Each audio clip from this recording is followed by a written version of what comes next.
I didn't see the little doohickey up in the corner. Okay, now we are. Yeah. We're good? Yeah. Okay. Jackie, you are one happy general evaluator. I don't know if it's just your first time or you're just a happy person in general, but good for you. And Mary, that is one of the most thorough and perhaps for me, memorable discussions, descriptions of what you were doing as speech evaluator that I've ever heard. Thank you. Next up is Lloyd in his speech. In Oliver Twist, Charles Dickens describes a scene where one of his characters, Mr. Bumble, hears an unfavorable court decision and says, "The law is an ass, an idiot. I wish that his eye may be opened by experience." By experience. That's a common sense idea. It seems obvious that the law should be based on experience, except sometimes experience is weird enough that basing the law on it might produce very weird results that leave everyone convinced that the law is still an ass. This evening, Lloyd Smith will finish level 4 of the Engaging Humor Path with the elective project question and answer session. He'll first describe a weird and seemingly silly legal issue that could have had profoundly serious consequences. In the question and answer period afterward, we can decide whether, in this case, the law is an ass. Lloyd Smith, and it's all very simple. Lloyd. Thank you, Mr. Toastmaster. A number of years ago, there was a big concern in the education world where I was working at the time with the idea of copyright. It turned out that a lot of publishers weren't pleased that hundreds of thousands of teachers around the country were simply copying pieces of textbooks and whatnot, as opposed to buying their overpriced crap. Our vice principal at the time was in charge of telling us at our meeting, our staff meeting, about the new copyright rules that the state had sent down to us. And he got up and said, "I believe in copyright. I copy whatever I don't want to write." And he sat back down. And that was good enough for us. And so that's how we just kept doing it. It also fit in exactly with what most of the students had in mind. And that is they copied whatever they didn't want to write. But in the real world, that's not such a good thing to do. There is something called intellectual property. And those are the ideas and words and creations and whatnot that come out of our minds. We own all of those things, and they can be very valuable. For example, if you think about a guy like Stephen King, I'm pretty sure he would tell you he doesn't want his stuff just given away since he's making millions and millions of dollars out of it. So let's talk for a moment about copyright. First of all, copyright law is very, very complex. This little 400-page book, the Copyright Handbook, is, according to the introduction, a very brief summary of copyright law. And it can get really murky, but there are some basic principles, and these actually have a lot of application, even to us, believe it or not. First of all, the idea behind copyright is to protect works of art, literature, or anything else that conveys an idea or a fact that comes from inside of your mind. It allows you as the creator to control the reproduction and distribution and adaptations and the performance or display of your creation. The interesting thing about copyright law, all of you have seen that little copyright symbol, the C inside of a little circle. You actually don't have to put that on anything you create in order to copyright it, although it's a good idea to do so because if you have to sue somebody, you can collect more from them if you do. But copyright is created the instant you fix, is the term, an original work into a tangible form. For example, most of you know that Steve paints. Now, somewhere there, before he actually creates a painting, somewhere there's an idea or a concept or whatever in his mind. The moment he starts putting that down on canvas, that is copyrighted, and nobody can use Steve's material without his permission, or one would hope without paying him. So, and that applies to anything. An essay you write, it becomes copyrighted the moment that you put it on paper, that when you touch your keyboard and start writing. A sculpture, whatever, anything. It doesn't have to be good. There's no judging of quality or anything like that. If it comes from inside of your mind and ends up in a tangible form, it's copyrighted. So if you write a note in a birthday card, for example, that's copyrighted, believe it or not. It's against the law for anybody to copy it. Now that raises a question. What if you write happy birthday? Can you copyright that and make everybody else in the world pay you to use it? And the answer is no, it's not original to you. Copyright material has to be created by you. It has to come out of your mind and end up in some form, a song, a piece of jewelry, a painting, an essay, whatever. So it's a very broad concept, really. It covers everything there is except materials you create as a product of your work. For example, if your boss orders you to create a spreadsheet to do something or other, and you do that, you can't copyright that spreadsheet even though you invented it. That's because you're being paid to do it already. Your employer owns it. If he feels like selling it and making $1 million, he can, which is something to give a little thought to. Now, copyright doesn't protect an idea or a fact. It protects the expression of it. If you think about it for a minute, if ideas were copyrighted, there couldn't be any new kinds of art or writing or anything like that, because there are only a certain number of plots that anyone can come up with. In fact, it's a relatively small number. The owner of the copyright is whoever does the creating, and violation of copyright is just exactly like theft of property. You can collect money damages from anybody who steals your stuff. Now, that may or may not be interesting to you, but it raises the obvious question. If a monkey takes a selfie, who owns the copyright? The monkey or the person who owned the camera? Now that may seem like a stupid question, but let me introduce you to, okay, I need to share my screen here. There's going to be a momentary pause. Well, it's going to be bigger than momentary. Well, how do I? Well, it worked great just a little while ago, didn't it, Vicki? Well, where is it? You guys aren't seeing my monkey selfie, are you? Did you go up to the top and click share screen? Well, it's not there anymore is the problem. Huh. Oh, wait a minute. Let me try this. Nope. Huh. Well, in a perfect world, which this is not, so we're just going to go on here, you would be looking at a picture of a Celebes, what is that thing called? A Celebes crested macaque monkey in Indonesia. And he would be displaying his selfie. I'll put that in the email out to everybody tomorrow so you can see it. But what happened was, this is an interesting legal case, believe it or not. A British photographer, a nature photographer named David Salter, was traveling in Indonesia. He's a freelance photographer, but some of his work is very good. It's appeared in National Geographic and big time publications like that. And this guy was traveling in Indonesia, and he was at I guess, a game preserve of some kind. There were a bunch of these Celebes crested macaques hanging around. They're very curious monkeys, like most monkeys are. And he was getting a camera back from one monkey who had grabbed it, while another monkey, Naratu is the monkey's name, grabbed a second camera and took a perfect selfie of itself. And Mr. Salter turned around, got the camera back from that monkey. Then later on, when he was looking through the memory cards in his various cameras, he discovered this selfie. When he got back to England, he gave it to some friends of his, who in turn gave it to 3 different newspapers, the Daily Mail, the Telegraph, and the Guardian. And they published the picture as kind of a little fun curiosity in their Sunday editions. And that was fine with Mr. Salter.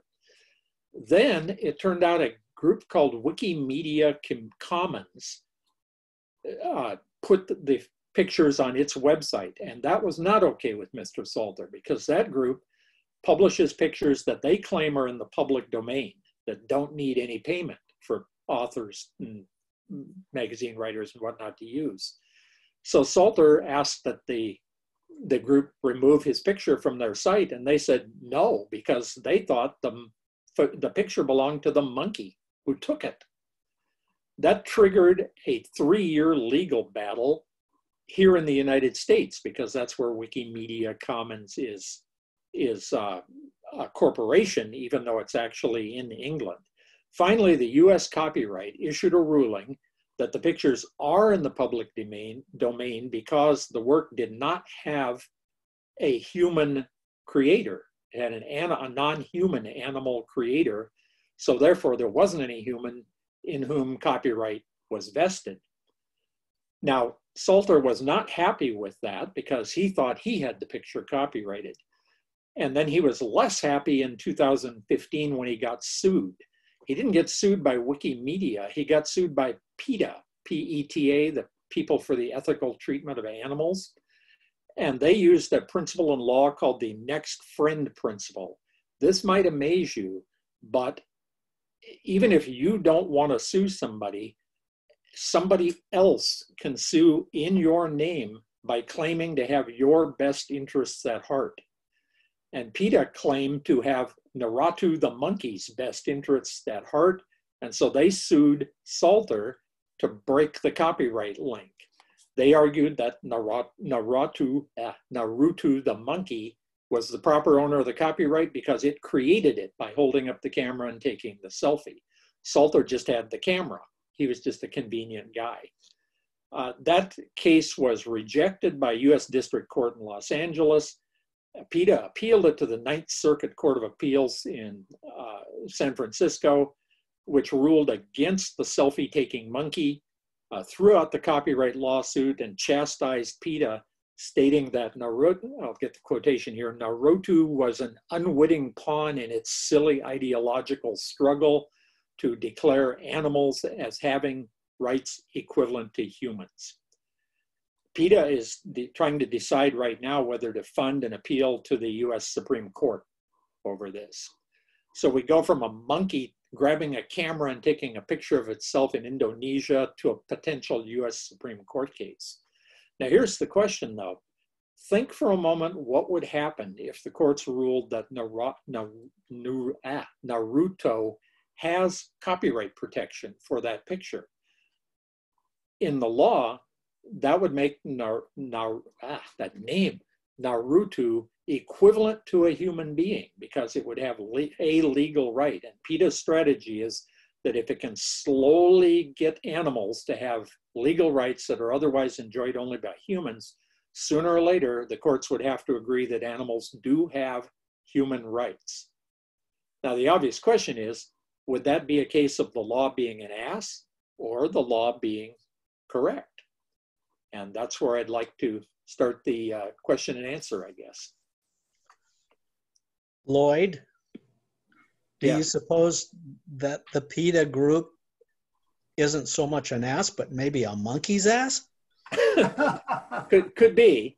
However, the way the law works, if you can win in court, you win. I mean, you get your position. Their position is that animals and people are exactly equivalent in terms of the rights they enjoy. And that would, by the way, include the right not to be locked up anywhere, like say a zoo without due process of law. In other words, if you want, the people at Woodland Park Zoo would have to somehow prosecute all of the animals in order to keep them in the zoo, and so on. Now that sounds stupid, but that would be the implication of it if you think about it. It would also give them the right to life, liberty, and the pursuit of happiness. In other words, no one would be able to eat animals anymore because you'd obviously have to execute them before you ate them. But you wouldn't obviously have to do it, but the animal would probably raise a fuss if you didn't. Lloyd, I have a question. Not too long ago, there was a quarterback in the NFL who was trying to trademark or copyright the word GOAT, G-O-A-T. Yeah. Did you hear anything about that? And do you know what the result was of that? Yeah, issue? that's you're talking about Tom Brady, of course, and that was actually a trademark issue as opposed to a copyright issue. Okay. In other words, they're parallel to one another, but they are different. Trademarks are like brand names, symbols, things like that. You know, you can't go into the car business and create a car with a blue oval logo that says Ford on it. You know, but that's not because you copyrighted that, it's because you trademarked it. Generally speaking, you can't copyright a name, including your own name, by the way. And there are people who've tried to do that. There's a rap guy, the guy who's married to Beyonce. Anybody know who that is? Jay-Z. Who? Jay-Z. Okay, yeah, he tried to copyright his own name, and the trademark off or the copyright office rejected that. You know, no, Mr. Brady will have to do without the money from the word goat.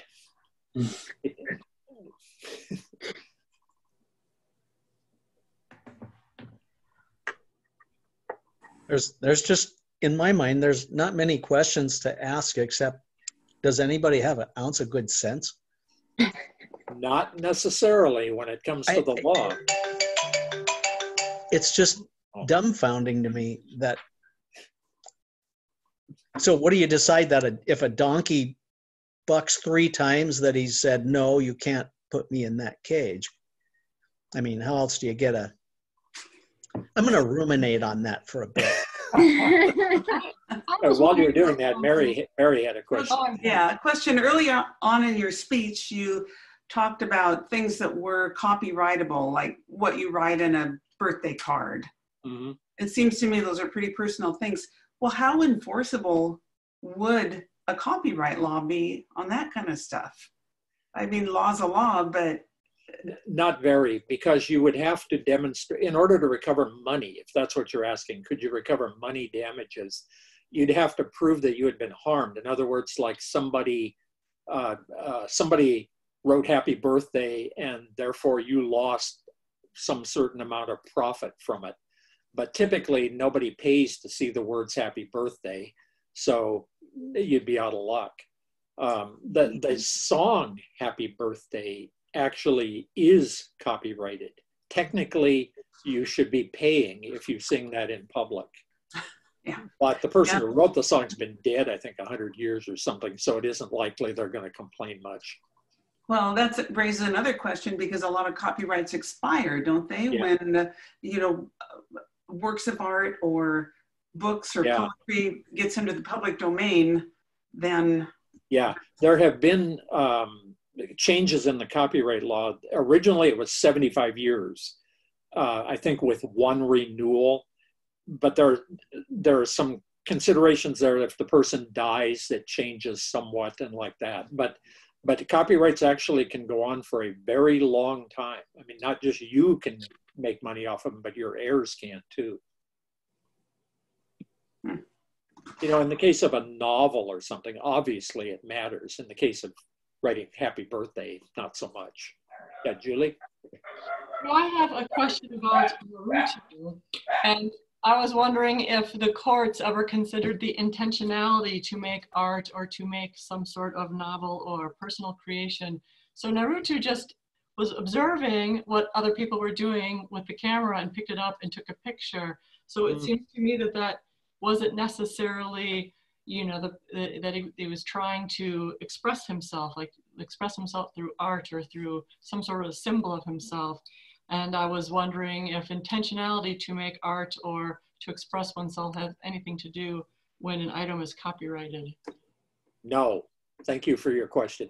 Now, seriously, what it amounts to, the law specifically excludes any judgments about quality or motivation or anything like that from copyright. If you express something, that in itself makes the idea or the fixed expression copyrightable.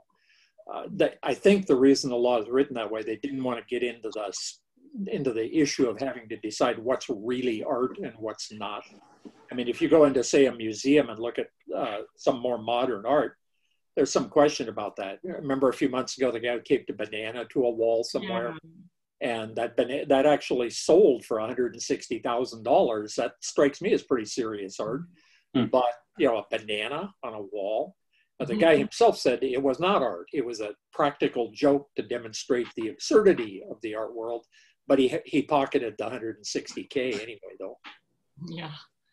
So no, the intention of the artist doesn't figure in at all. Okay. Eric? So if you write like a poem or a quote, do you have to have evidence of a date, number one, and number two, does it need to be published outside of your own pad or outside of your home? Does somebody else need to see it? No, nobody else needs to see it. When you write down a poem, say, that is copyrighted at that instant, whether or not you showed it to anybody. Now you can show it to somebody, say if you want to submit it to a magazine or whatever, but lots of people who write stuff just write it for themselves. They don't necessarily intend anybody to buy it or anything. But if you write a poem, for example, the moment you commit it to paper, that is copyrighted material. You own the copyright. You don't have to have evidence of a date either? No, although if you really think there's a commercial possibility, that's a wise idea. You can do that one of two ways. You can register your copyright. There are some forms you fill out, you mail them in, the government sends you a document that says it's copyrighted. The poor person's way of doing it is to seal it in an envelope, mail it to yourself with by registered mail. Bouncing around, period. I'll have to get back to you in a bit. I'm in a Zoom meeting.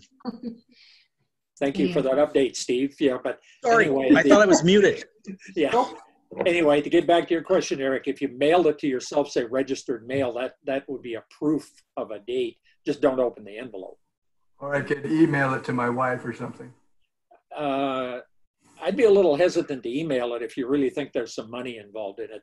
That's a little bit murkier than having the physical proof. You know, it costs almost nothing to submit a copyright. I think it's like $6 or $10 or something like that. So that's what most serious people do. Well, as a singer-songwriter, I put a copyright on the bottom of my lyric sheet. And I was wondering if you have, in your studying about the copyrights, if you ran across the court case with Robin Thicke and Pharrell, I think, maybe about blurred lines, about the copyright. No, I don't know anything about that specific case. But your broader question, it's a wise idea to put that little copyright symbol on something because it gives you greater legal protection. That when you put that little C in the circle symbol on something, you are asserting your copyright in a positive sense. And that word positive has a meaning in law. What it means is that you are saying this is my copyrighted material, not just it's automatically copyrighted, but it's a positive assertion as opposed to a passive one, is what it amounts to. And songs are really a tricky thing.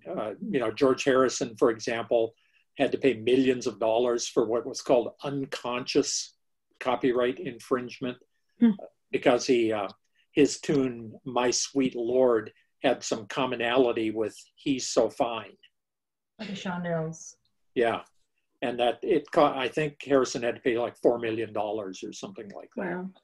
That's what happened in that case that I was talking about, the blurred lines. Ian, did you have your? I did. Thanks, Lloyd. I have two questions. First is, can multiple people copyright, or does it need to be singular? Say, if two people were to create an art. Oh yeah, there are lots of books and songs and all kinds of things that have group copyrights. That can get kind of murky though. If money turns out to be involved, you better have some kind of a contract among all of you first as to who actually gets it.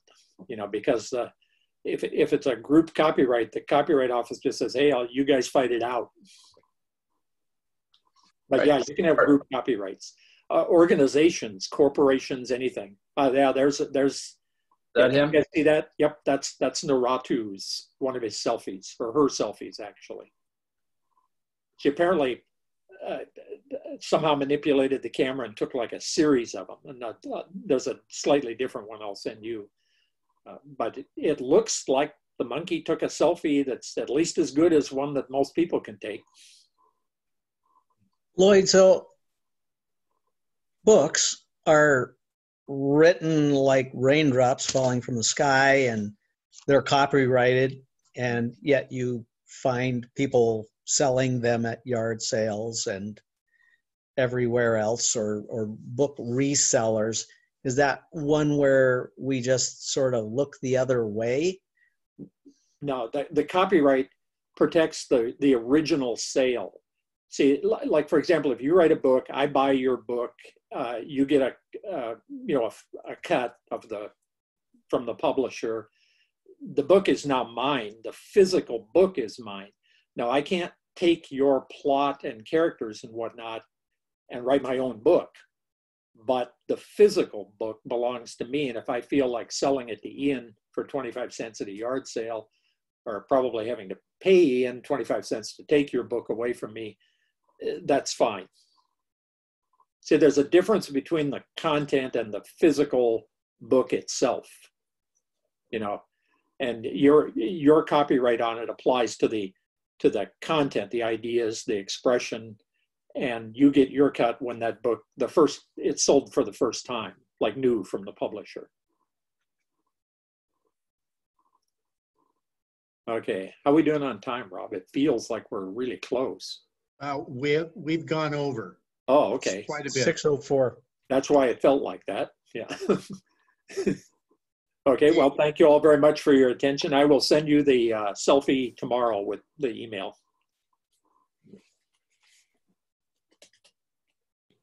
Okay.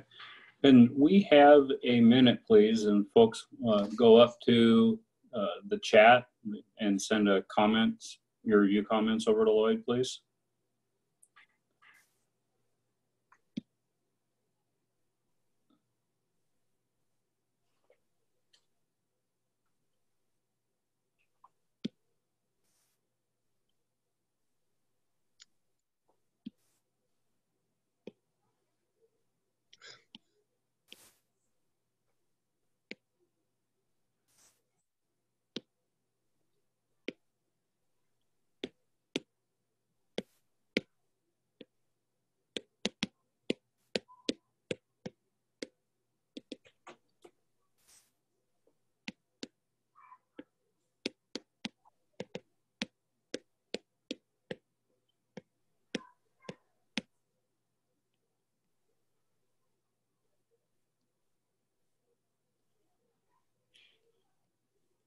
Rob, are you wanting to share your screen? I didn't mean to if I did. You are, so you might want to go up and stop sharing your screen because we can all see it. Sorry, but I thought I took it off.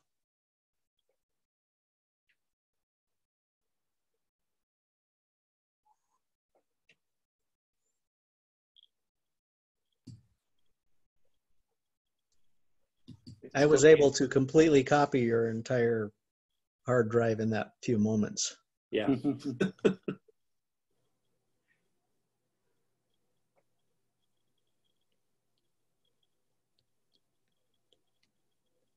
Okay, I imagine we're about out of time.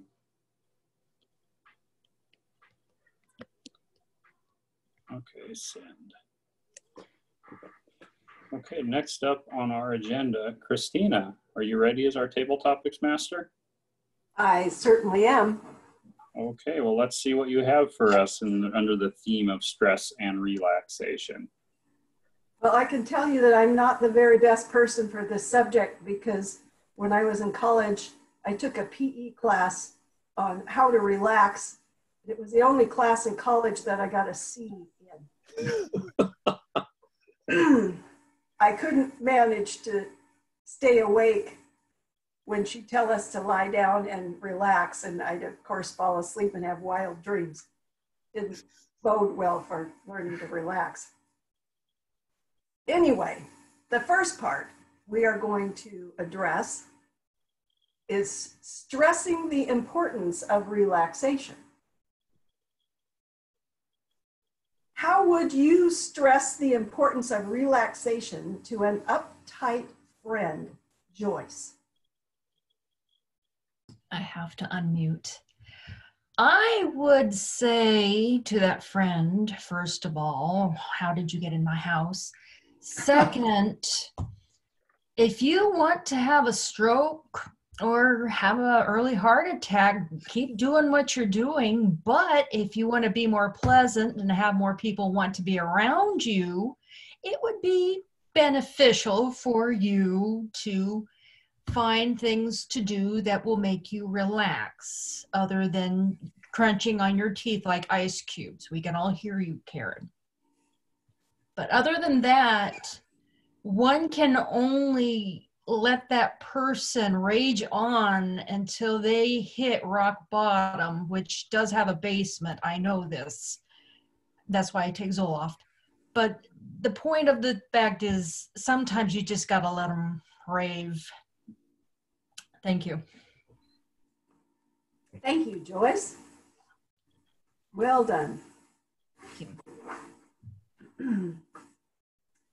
Another definition of relax is to make less strict, as in rules and regulations. Here's the question. Should schools relax learning expectations due to COVID-19 mandated changes? Pat.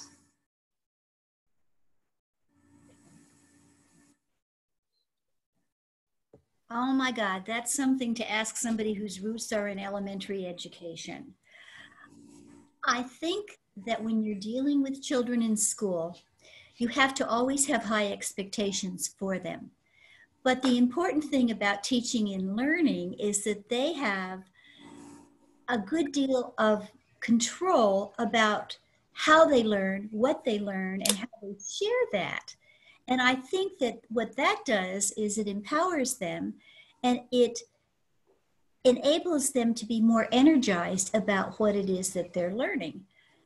The problem with COVID-19 right now is so much of learning is online, and quite often parents are intervening and they don't quite have the skills to foster that lovely energy that you need in order to learn happily.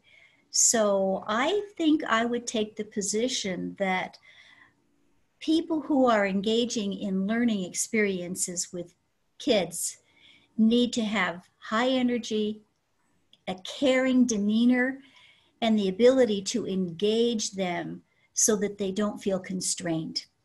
And that's all I have to say about that, as Forrest Gump said. Thank you, Pat. Well answered. Julie, do you want to play? All right. It's been a while. We'll see what happens. Okay. Okay. I'll pitch you a fairly easy one. Okay, ready. How are you prioritizing relaxation and reducing stress? That is a wonderful question, Table Topics Master Christina. In the early days of this epidemic or this pandemic, I ruminated high and wide and vastly as I drove my car around town trying to collect materials so I could have a restful and relaxing time and not be stressed out. So I did things like I went and got a set of paints, and I thought about trying to get a ukulele, but I couldn't find a place that was open. And I bought some things so that I could do some beading. And I tried to get into the library before it closed and did a number of things like that, and tried to organize some time for myself so that I could just relax and just be, have a relaxing time and not be so worried. But the problem is that I created so many different activities that I wanted to do that what I thought was going to be a very relaxing time and a very fun way to not be stressed out by the pandemic turned out being kind of a crazy time for me because I had so much that I wanted to get done. And then I felt obligated to do a painting and then to do some beadwork. And then what about that ukulele? Maybe I could still get that in somehow through like a podcast or an app, that would show me like an artificial ukulele that I could play. So in some of my attempts to reducing my stress and relaxing just did not work in my favor. And I think I may have not quite answered the question, but I tried. Good answer. You did a great job. Thank you. Okay, is it possible to experience stress and relaxation simultaneously, Vicki?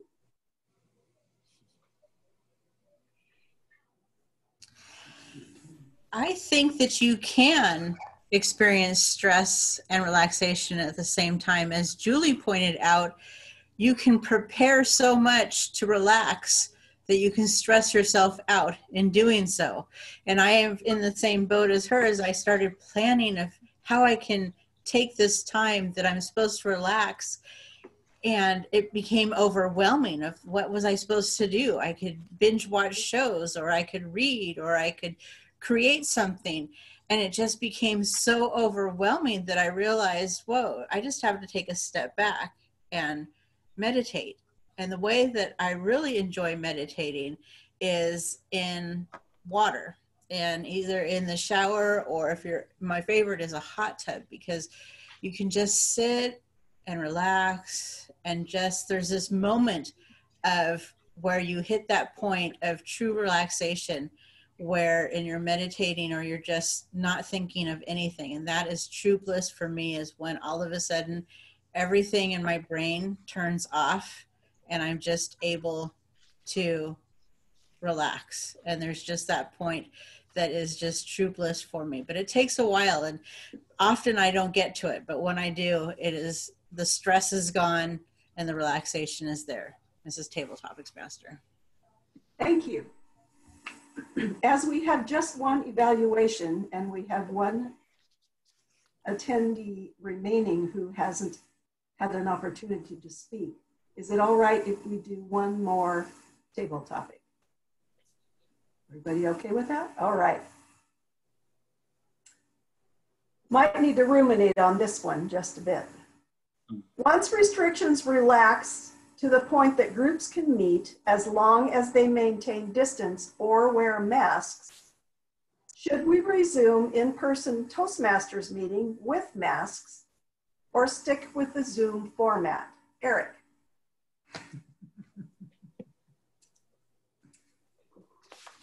I'm kind of tripping out on this Zoom thing here a little bit. It's kind of fun.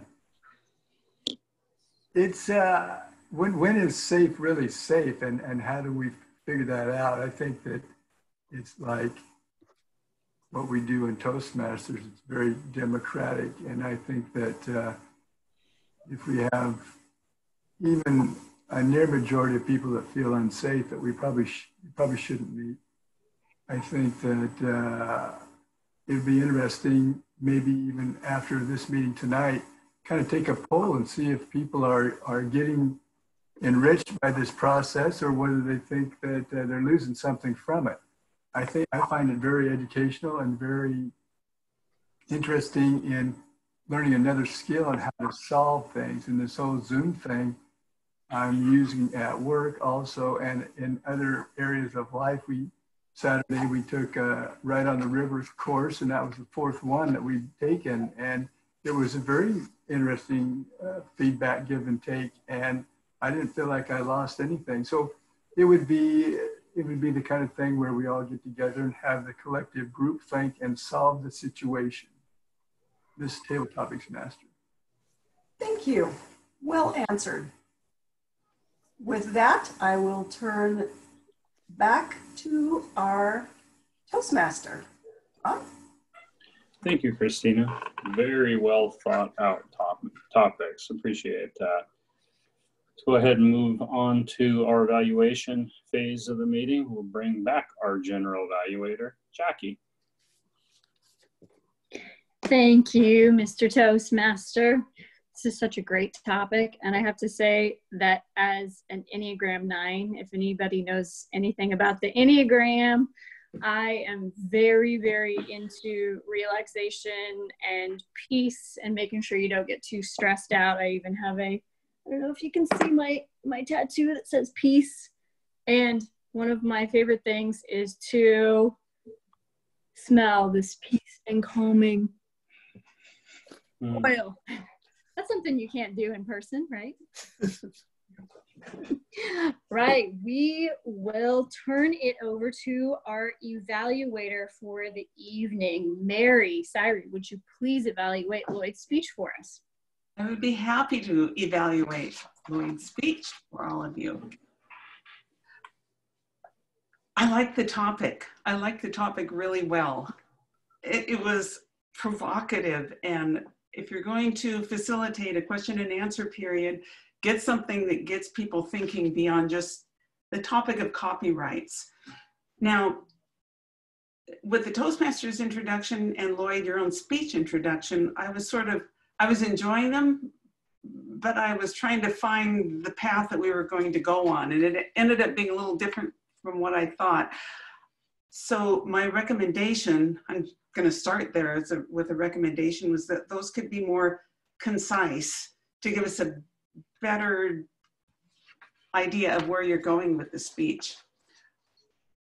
But I am going to look up Dickens, and I am going to look up Mr. Bumble, and so I can read that whole thing again. I like to ruminate on things a bit. So that was a part I wanted you to slow down in just the speech. I am going to mention the issue with the screen sharing. I did that last week, and it was kind of stressful. I worried that it would work or not, and I was lucky it worked. You practiced, and something happened. I don't know what, but for anyone who's going to give a speech, I think that the screen sharing is really effective, and it's really helpful. It's so much better than what we can do in person with showing a picture. But just be ready to have a backup plan if it doesn't work. Like, show a picture of the monkey. If it hadn't worked for me last week, I would have just said, I saw a lot of birds this week. Your knowledge of this topic tells me that you've studied this idea of copyrights and the lawsuits surrounding them. So you have a lot of credibility with us. It's sort of like you gave this much information in your speech, and then this much information was ready to share with us with our questions. I don't think that, well, no, Jackie had a question that you couldn't answer. Everything else you had an answer for, plus you gave us more information that raised more questions. I mentioned, as far as facilitation goes, that you had a very provocative case study with PETA, and then telling us, yeah, the Supreme Court takes this and finds in PETA's favor. Here's what it means. And I think that was a really good tool to get people thinking and want to find out more about this. I was expecting a humorous speech, and it had its humorous points, but it also had very serious side. And I think it gives us something to think about, and especially think about with our next speech. And next time we sign a birthday card, we're going to be thinking about this speech. Thank you very much, Lloyd. Bravo.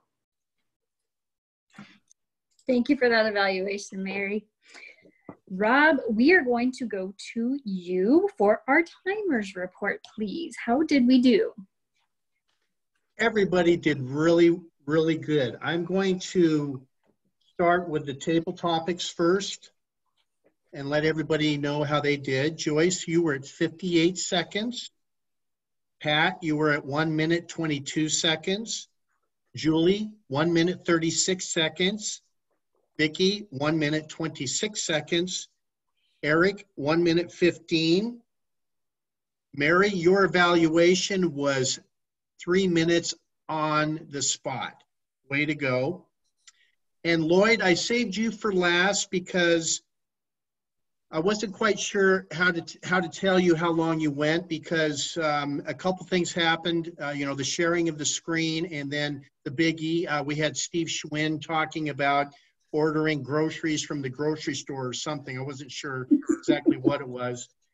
But if I timed it from beginning to end, it was 24 minutes.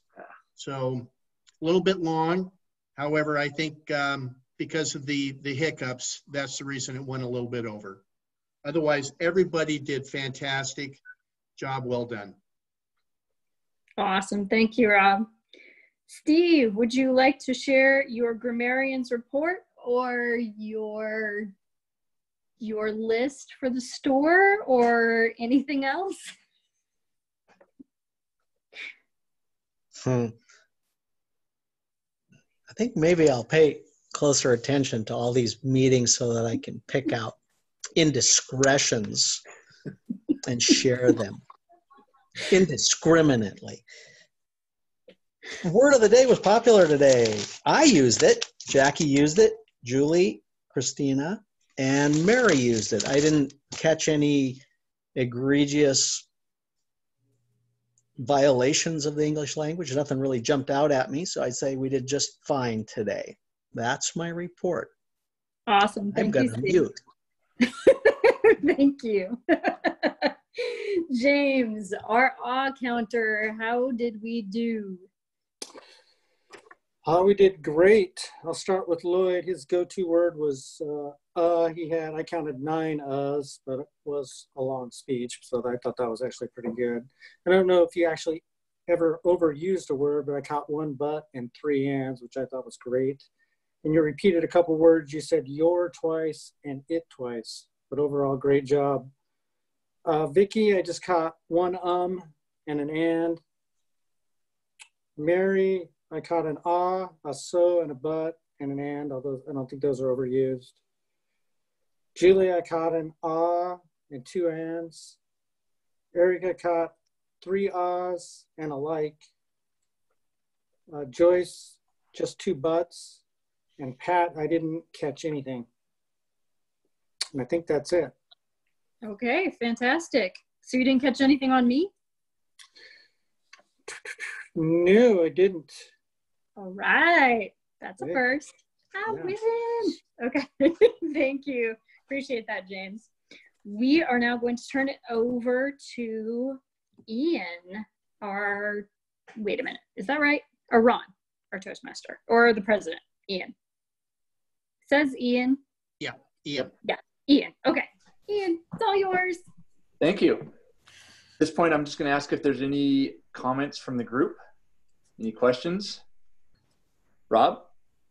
I just want to say, if we decide to do these Zoom calls going forward, I think it would be ideal if maybe we did one meeting that was on a Zoom call and maybe the next meeting in person, because I really enjoy doing these meetings with the electric toasters who are on these calls. And if we were meeting in person, we wouldn't have Julie with us today. So I think if there's a way to incorporate these going forward, I would like to see that done. That's all I have. I second that. Thank you. Eric? So we should have a plan B in case Vicky can't attend a meeting. Rob, do you have a Zoom account? Okay. I certainly do. Okay, so Vicky, if you're not gonna be able to make it, you might communicate to Rob and yeah, okay, Yep. Thank you. And I think we're going to have quite a bit longer on Zoom calls, because once they start opening things back up, where our meeting places are, may not be allowing people to go into them. And that's one of the concerns all around the district that I've been finding out. A lot of our groups are at retirement homes, and we're concerned that they won't be able to meet there anymore. I'm not sure if we ever communicated with the church when they're going to allow outside groups to come in. So I'm thinking that Zoom is going to be longer than we had hoped, unless we can find a place and figure out how we want to meet. I think stepping between the two meeting modes could indeed create some confusion. I know it will for me potentially, and you guys might have fun with that. I don't know exactly, but I think people might occasionally go like, whoops, no Zoom meeting, it's down the street. Just my thought. We might make the Wenatchee world if we met at Washington Park with folding chairs and face masks. Right. 6 feet apart and try to accomplish it that way. Yeah. You know, there is another possibility, and Vicki is familiar with this. We're in an advanced club audible experience, and about probably 2/3 of the group meets in a room in Yakima, and the rest of us Zoom into it. The bad news is, of course, that requires the technology to do that. And it's not a trivial thing. The room in Yakima where the club meets is equipped with all of that. It's set up to do distance learning. And of course, right now it's not doing it either because that facility's closed like everything else. But it is something to look into, but it's not a small thing. I mean, it requires some technology in order to do a hybrid type meeting. And I have mixed feelings about it myself because I think we might depress the live content. And I don't see these Zoom meetings as inferior, but they're certainly different from the live meetings. And that, I mean, from a speaker point of view, it's a very different thing to give a speech on camera than it is to stand in front of a group doing it. Right. All good comments. Anybody else? Could people please text or chat in the chat box, select my name and send your vote for speaker of the night. Thanks for the reminders.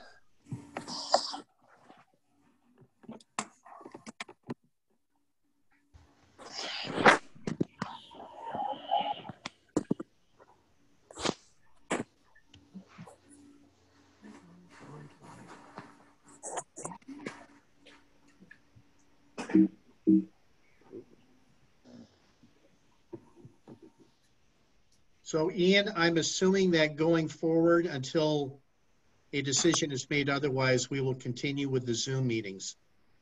Yes, I think at this point, we don't have any other choice. We'll have to continue with the Zoom meetings and revisit this topic as things start changing kind of locally. Right. Both of our meeting venues, the church and the City of Wenatchee Public Works building, are closed to outsiders right now. So,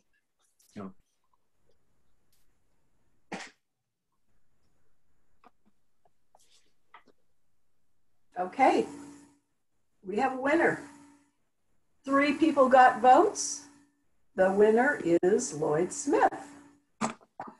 Thank you. Thank you. I'd like to thank all the little people who made it possible. And my share screen thing suddenly popped back into existence somehow. Okay, I'm gonna. Oh, you can't do the speech again. No, I want to show you the monkey. Okay. Hang on here a second, it's coming up. Sure. Looks a lot like you, Lloyd. Crap. Here we go, wait a minute. There. Good work, Lloyd. Can you see the monkey? No. Well.